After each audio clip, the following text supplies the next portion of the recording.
ઓખા અને બેટ દ્વારકાને જોડતો 4 lane signature bridge જે 900 metre long central cable stayed module પર બનેલો છે. બ્રિજની કુલ લંબાઈ 2320 મીટર, ઓખા સાઈડ એપ્રોચ બ્રિજની લંબાઈ 770 મીટર, બેટ સાઈડ એપ્રોચ બ્રિજની લંબાઈ 650 મીટર અને 900 મીટર કેબલ સ્ટ્રેટ બ્રિજ છે.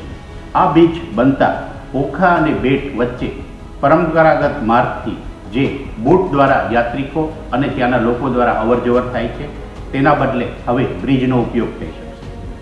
બોટમાં મુસાફરી માટે અંદાજે 30થી 40 મિનિટનો સમય લાગતો હતો, જે હવે ઘણો જ ઓછો સમય લાગશે. રાહદારીઓ માટે વ્યુઇંગ ગેલેરીની પણ સુવિધા કરેલી છે. બ્રિજના માર્ગે વાહનો ઉપરાંત ચાલીને, સાયકલ, ગોલ્ફ કાર્ટ દ્વારા બેટરી ઓપરેટર રહેશે પણ પસાર થઈ શકાશે.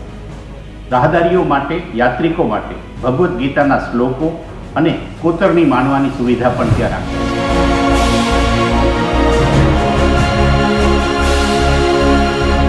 बेट द्वारका वासियों, यात्रिकों, यहाँ के रहवासियों, हर किसी को बहुत बड़ा फायदा है. द्वारकाधीशના દર્શનથી વંચિત રહેતા હતા તે લોકો પણ હવે સહેલાઈથી દ્વારકાધીશના દર્શન કરી શકશે અને આ બ્રિજ બનવાથી ખૂબ જ વિકાસ થશે.